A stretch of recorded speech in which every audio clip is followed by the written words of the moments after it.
बर्फ से ढकी हिमालय की गोद में कैलाश पर्वत की चोटी पर एक दिव्य शांति पसरी थी। सूर्य की किरणें उस पर्वत पर ऐसे गिरती थीं जैसे कोई देवता स्वर्ण के जल में स्नान कर रहा हो। वहीं बैठा था वह स्वयं शिव, जिनकी आंखें बंद थीं और चेतना ब्रह्मांड से भी परे फैली हुई थी। पार्वती, उनकी अर्धांगिनी और शक्ति का स्वरूप, समीप बैठी थीं। एक दिव्य संवाद शुरू होने वाला था। यह संवाद वही है जिसे हम महानिर्वाण तंत्र के नाम से जानते हैं। शिव की वह वाणी जो केवल पार्वती के लिए थी, पर आज भी सच्चे साधकों को सुनाई देती है।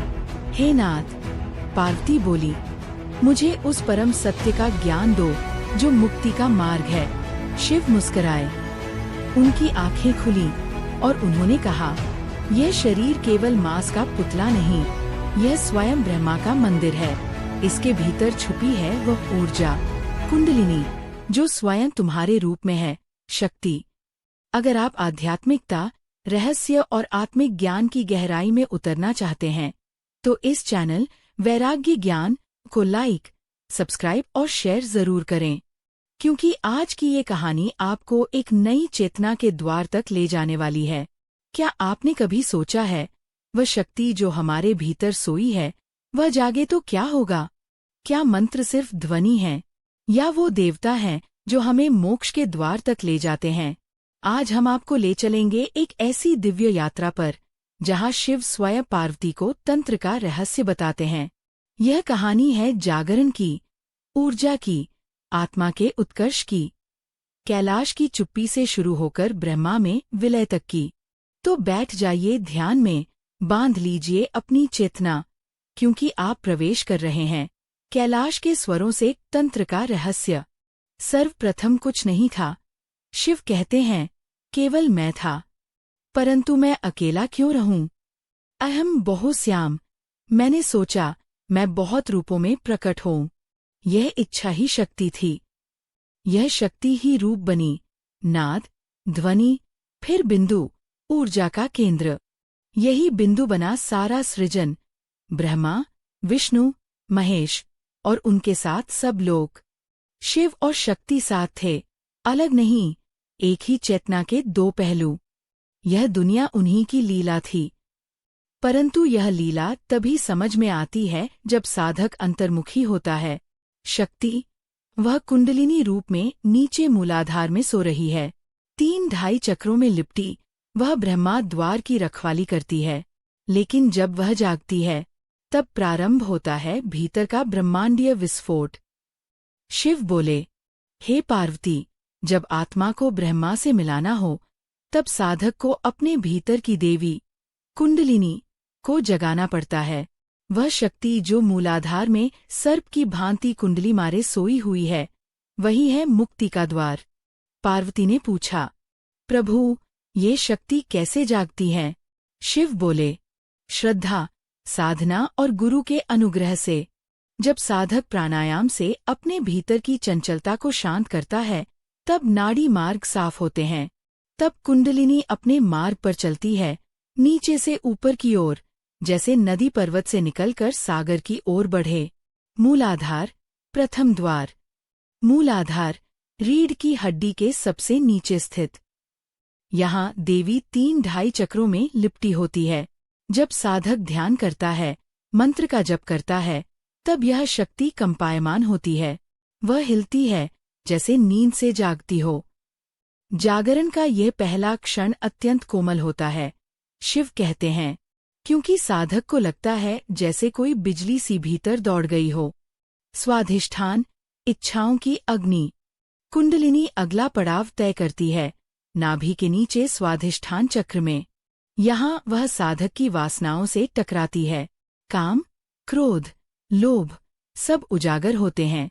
हे पार्वती, शिव बोले, यहाँ साधक विचलित हो सकता है, पर यदि वह शांत रहे, ध्यानस्थ रहे, तब यह शक्ति उसे शुद्ध करती है।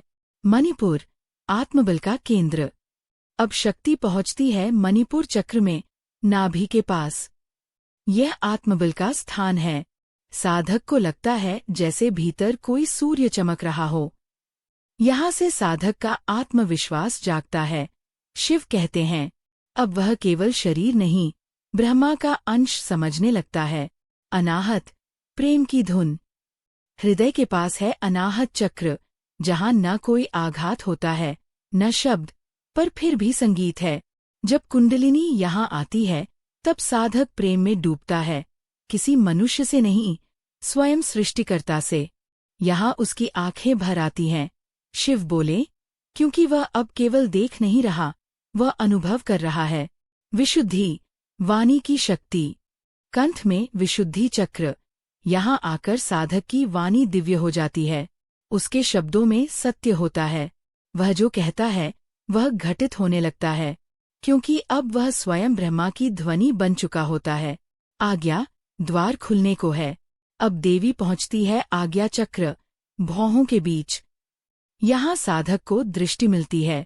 वह जो भी देखता है, उसके पीछे का सत्य जानता है। भ्रम और माया दूर होने लगते हैं। हे देवी, शिव कहते हैं, अब साधक तैयार है अंतिम मिलन के लिए। सहस्रार, ब्रह्म मिलन। शिखर पर, जहाँ सहस्रदल कमल है, वही है शिव का निवास। जब कुंडलिनी यहाँ पहुँचती है, तो वह शक्ति शिव में विलीन हो जाती है। ना कोई द्वैत बचता है, ना कोई प्रश्न, केवल मौन रह जाता है। दिव्य, गूंजता हुआ मौन। जो स्वयं को जान लेता है, वही संसार को पार कर लेता है। शिव ने कहा, बहुत समय पहले की बात है, जब ब्रह्मांड नया था, शिव ने एक विशेष सभा बुलाई। कैलाश पर देवों, ऋषियों और सिद्धों के बीच 3 देवताओं का प्रवेश हुआ। तीनों भाई, तीनों ही ब्रह्मा के रूप। पहला था तमस, काले वस्त्र में, शांत, स्थिर, जैसे चंद्र की चांदनी में लिपटा हो। दूसरा था रजस, लाल आभा से दमकता, ऊर्जा से भरा, जैसे अग्नि को चलाता हो। तीसरा था सत्व, श्वेत वस्त्रधारी, शांत मुख, उसकी आंखों में था ज्ञान का प्रकाश। पार्वती ने पूछा, हे स्वामी, ये 3 कौन हैं? शिव बोले, ये हैं प्रकृति के 3 गुण, तमस, रजस और सत्व। ये ही ब्रह्मांड की गति के मूल हैं। हर जीव, हर वस्तु में यही 3 गुण व्याप्त हैं। तमस, अंधकार का संकल्प। तमस खड़ा हुआ, उसकी आवाज धीमी पर गूंजती थी। मैं विश्राम हूँ, मैं अचलता हूँ, मैं नींद की तरह हूँ। जब बीज मिट्टी में विश्राम करता है, वह मेरी गोद में होता है। परंतु शिव कहते हैं, जब तमस अधिक हो जाए, तब वह जड़ता बन जाती है, अज्ञान बन जाती है। तमस झुक गया और कहा, जो मुझे संतुलित करता है, वही है मेरा पथ प्रदर्शक। रजस, गति का नायक। अब रजस आगे बढ़ा। उसकी चाल तेज थी, आंखें चमक रही थीं। मैं कर्म हूँ, मैं इच्छा हूँ, मैं ही वह शक्ति हूँ जो बीज को फोड़कर अंकुर बनाती है। पर जब मैं अकेला होता हूँ, रजस बोला, तो मनुष्य लालच, क्रोध और अहंकार में डूब जाता है। शिव बोले, रजस वह अग्नि है जो चलाती है, पर वह दिशा के बिना सब जला भी सकती है। सत्व, प्रकाश का दर्पण। अंत में सत्व खड़ा हुआ। वह शांत था, पर उसकी उपस्थिति से सारी सभा दिव्यता से भर गई। मैं प्रकाश हूँ, उसने कहा, मैं ही ज्ञान हूँ। मैं वह हूँ जो तमस और रजस को संतुलित करता हूँ। शिव बोले, सत्व वह आईना है जिसमें आत्मा स्वयं को देखती है। वह ना बांधता है, ना छोड़ता है, वह बस दिखाता है। त्रिगुण का नृत्य। शिव ने कहा, यह संसार इन तीनों का खेल है। जैसे नृत्य में 3 ताल हों, स्थिरता, तमस, गति, रजस, और संतुलन, सत्व। साधक को जानना है कि ये गुण बाहर नहीं, भीतर हैं। हर बार जब वह क्रोधित होता है, रजस बोलता है। जब वह सोता है, तमस उसे ढकता है। और जब वह ध्यान करता है, सत्व उसका पथ दिखाता है। साधना का उद्देश्य। शिव ने पार्वती की ओर देखा और बोले, साधना का उद्देश्य यही है, रजस की ऊर्जा से सत्व को जागृत करना और तमस को शांत करना। जब तीनों गुण संतुलित हो जाते हैं, तब साधक मुक्त हो जाता है। तब वह प्रकृति से परे ब्रह्मा का साक्षात्कार करता है। पार्वती ने सिर झुकाया। हे प्रभु, अब मैं समझी।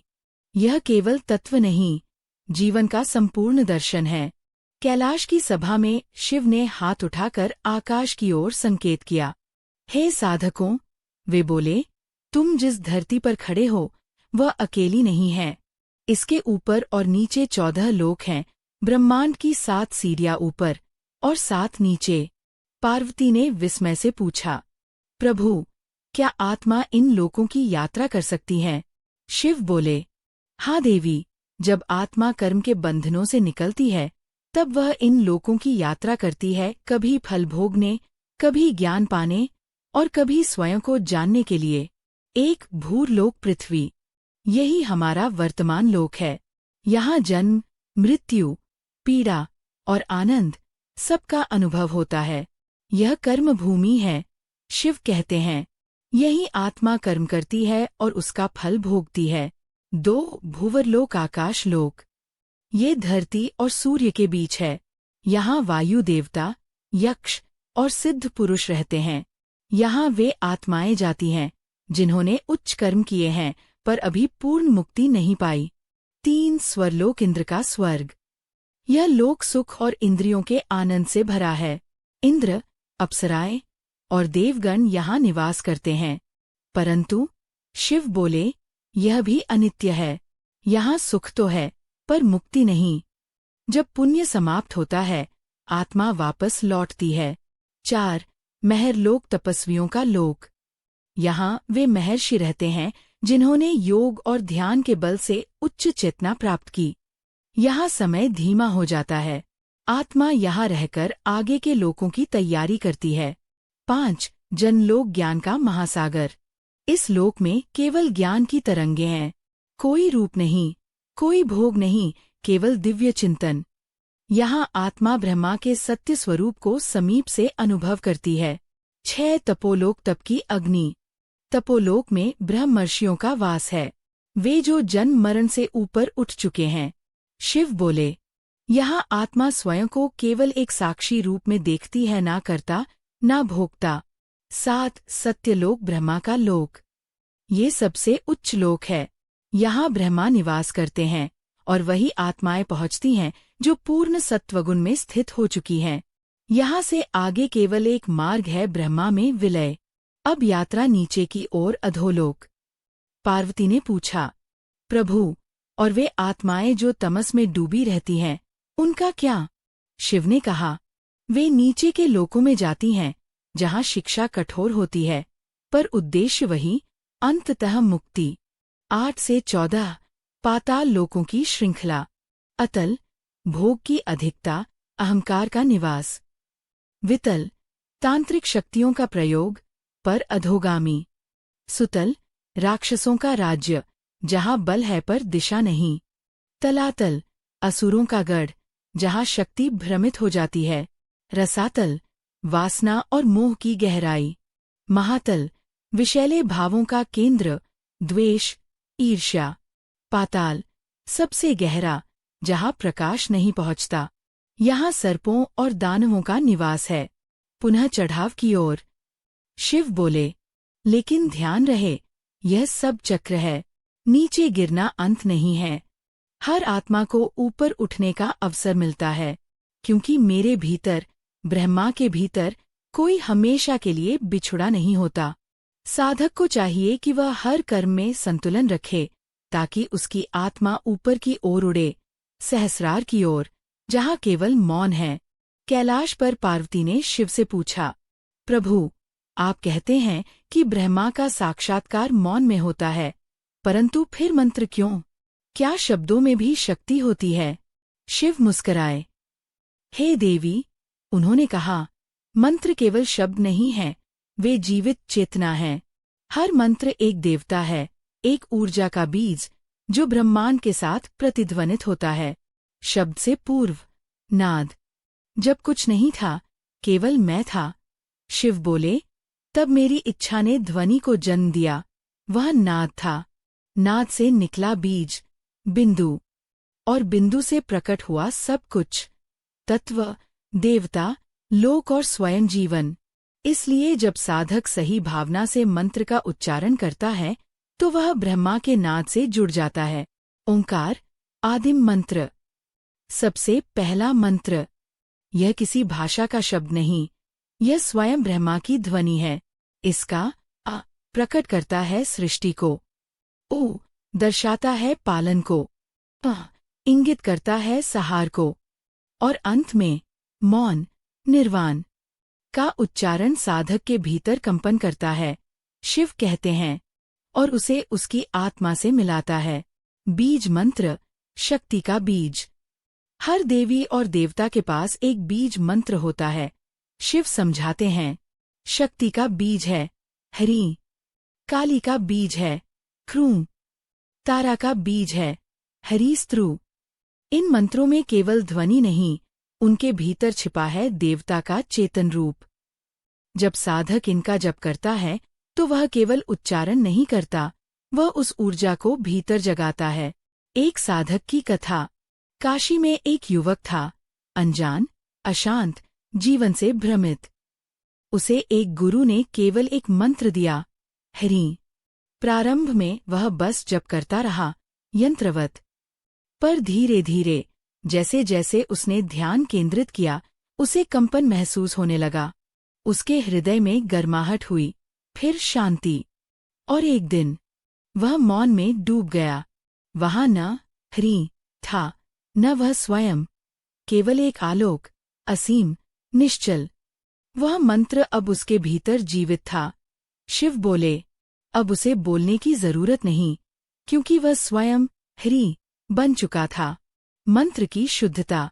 शिव ने चेताया, मंत्र का प्रयोग केवल ध्वनि के लिए नहीं, भावना के साथ होना चाहिए। यदि उसमें श्रद्धा नहीं, गुरु की दीक्षा नहीं, तो वह केवल शब्द रह जाता है। पर जब उसमें भक्ति जुड़ती है, साधना जुड़ती है, तब वह चैतन्य बन जाता है। मंत्र साधक का पथ। मंत्र वह नाव है जो साधक को माया के महासागर से पार कराती है। शिव कहते हैं, मंत्र उसकी सांस में समा जाता है, उसका हृदय मंत्रमय हो जाता है, और एक दिन वह मंत्र स्वयं साधक को निगल जाता है। पार्वती की आंखें बंद हो गईं। उसने मौन में सुना, जैसे संपूर्ण कैलाश उसके भीतर गूंज रहा हो। गहन रात्रि थी, पर आकाश पूर्ण चंद्रमा से जगमगा रहा था। कैलाश की चोटी पर पार्वती ने धीरे से पूछा, हे प्रभु, जब साधक सब कुछ जान लेता है, सब लोकों की यात्रा कर लेता है, मंत्र और ध्यान के माध्यम से भीतर की शक्ति को जागृत कर लेता है, तब क्या होता है? शिव मुस्कराए। तब आता है अंतिम मिलन, शिव और शक्ति का संगम। यह कोई बाहरी घटना नहीं, यह साधक के भीतर घटित होता है। कुंडलिनी की अंतिम यात्रा। कुंडलिनी, जो मूलाधार में सोई हुई थी, अब सहस्रार की ओर यात्रा कर चुकी है। उसका मार्ग स्वर्णिम हो गया है, नाड़ियों की सारी रुकावटें हट चुकी हैं। सहस्रार, सिर के शिखर पर स्थित सहस्त्रदल कमल, अब पूर्णतः प्रस्फुटित है। जब शक्ति यहाँ पहुँचती है, शिव बोले, तो वह मुझे, शिव को, आलिंगन करती है। शून्य में विलीनता। साधक की सांस रुक जाती है, पर वह मृत नहीं होता। उसका मन रुक जाता है, पर वह निष्क्रिय नहीं होता। वह मौन में डूब जाता है, जहाँ विचार नहीं, केवल अनुभव है। अब कोई द्वैत नहीं बचता। शिव कहते हैं, न साधक, न साधना, न मंत्र, न ध्यान, केवल मैं हूँ। वह भी धीरे धीरे मैं को खो देता है, और शेष रह जाता है शुद्ध अस्तित्व। शिव और शक्ति की लीला। शक्ति मुझसे अलग नहीं, शिव कहते हैं, वह मेरी ही अभिव्यक्ति है। जब वह नीचे जाती है, सृष्टि होती है। जब वह ऊपर लौटती है, मोक्ष होता है। जो साधक इस मिलन को जान लेता है, वह जन्म और मृत्यु के चक्र से परे चला जाता है। वह ना जीता है, ना मरता है, वह केवल होता है। एक आत्मा की कथा। काशी में ही एक वृद्ध साधक था। वह वर्षों से मौन में बैठा था, ना कुछ मांगता, ना कुछ छोड़ता। एक दिन वह ध्यान में बैठा, और फिर कभी उठा नहीं। लोगों ने सोचा वह मृत्यु को प्राप्त हो गया, पर कोई नहीं जानता था कि वह शिव में लीन हो चुका है। उसके शरीर से प्रकाश की एक लहर उठी और सहस्रार से बाहर निकलकर आकाश में विलीन हो गई। शिव ने कहा, वह साधक अब स्वयं शिव है, पूर्ण, शांत और अमर।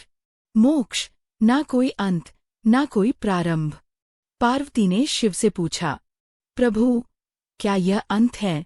शिव बोले, नहीं देवी, यह अंत नहीं। यह आरंभ है एक नई चेतना का, जहाँ साधक स्वयं ब्रह्मा बन जाता है और फिर सृष्टि की धुन में नाचता है, पर बंधता नहीं। वह प्रेम करता है, पर मोह में नहीं पड़ता। वह कार्य करता है, पर फल की चाह नहीं रखता। यही है जीवन मुक्त का जीवन। शिव मौन हो गए। पार्वती की आंखों से अश्रु बहने लगे, पर वे अश्रु दुख के नहीं थे, वे आनंद के थे। उस क्षण कैलाश पर कोई ध्वनि नहीं थी, पर ब्रह्मांड जैसे गूंज रहा था। कैलाश अब शांत था। शिव और पार्वती मौन में बैठे थे। शब्द अब आवश्यक नहीं थे, क्योंकि जो कहा जाना था, कहा जा चुका था। उस मौन के बीच एक नई आहट हुई। एक साधारण दिखने वाला युवक, जटाओं से युक्त, रुद्राक्ष पहने, शिव के चरणों में आकर बैठ गया। पार्वती ने मुस्करा कर देखा और पूछा, यह कौन है, नाथ? शिव बोले, यह है अगला साधक। यह केवल श्रोता नहीं, यह उत्तराधिकारी है, विरासत की लौ। जो मैंने कहा, शिव बोले, वह अब इसकी चेतना में समा चुका है। अब शब्दों की जरूरत नहीं, अब साधना शुद्ध अनुभूति से होगी। शिव ने उसे देखा और कहा, अब तू बोलेगा नहीं, तू जिएगा। तेरा जीवन ही मंत्र होगा, तेरा मौन ही उपदेश होगा, गुरु से शिष्य तक। पार्वती ने कहा, हे प्रभु, क्या वह भी मुक्ति पाएगा? शिव बोले, यदि वह मार्ग से न डिगे, यदि वह स्वयं को खोने का साहस रखे, तो न केवल मुक्ति पाएगा, बल्कि औरों को भी मार्ग दिखाएगा। क्योंकि असली गुरु वह नहीं जो प्रवचन दे, बल्कि वह जो मौन से प्रेरणा दे। नई यात्रा का प्रारंभ। युवक ने आंखें बंद की। उसके भीतर शिव और शक्ति की पूरी यात्रा गूंजने लगी। कुंडलिनी का कंपन, मंत्रों की ध्वनि, लोकों की लीला, गुणों का संतुलन और आत्मा का उत्कर्ष। अब वह केवल साधक नहीं था, वह शिव की चेतना का वाहक बन चुका था। कैलाश की चुप्पी। शिव खड़े हुए। हिमालय की हवाएं थम गईं। बर्फ के कण जैसे ठहर गए। और फिर धीरे से उन्होंने पार्वती का हाथ थामा और कहा, अब हम मौन में जाएंगे। अब शब्द शिष्य के हैं। शिव और शक्ति कैलाश की गहराइयों में विलीन हो गए, जैसे वे कभी पृथ्वी पर थे ही नहीं। परंतु उनकी उपस्थिति अब हर श्वास में थी, हर मंत्र में थी, हर ध्यान में थी। कथा का अंत और आरंभ। कैलाश अब मौन था, पर वह मौन केवल शांति नहीं, वह पूर्णता थी। शिष्य उठा, उसने पर्वत की ओर देखा और मुस्कराया। वह चल पड़ा, अकेला नहीं, बल्कि शिव और शक्ति की चेतना को अपने भीतर लेकर। उसके पांवों के निशान अगले युग के साधकों के लिए मार्ग बन गए। यह कथा यहीं नहीं रुकती। हर बार जब कोई साधक आंखें बंद करता है, मंत्र जपता है, भीतर उतरता है, यह यात्रा फिर शुरू हो जाती है। शिव वही है, शक्ति अभी भी प्रतीक्षा कर रही है, और कैलाश, वह आज भी मौन है। अगर यह कथा आपके भीतर कुछ हिला गई हो, तो ये शिव की वाणी है जो आज भी गूंज रही है। वीडियो अच्छा लगा हो तो लाइक जरूर करें, सब्सक्राइब करें हमारे चैनल वैराग्य ज्ञान को और बेल आइकन दबाएं, ताकि अगली दिव्य कथा आप तक सबसे पहले पहुंचे। इस अनुभव को शेयर करें, ताकि और लोग भी इस चेतना से जुड़ सकें। क्योंकि अगली बार जब आप मंत्र जपें, तो यह मत भूलिएगा, शक्ति आपके भीतर ही है। हर बार जब आँख बंद होती है, ये यात्रा फिर से शुरू हो जाती है। नमः शिवाय।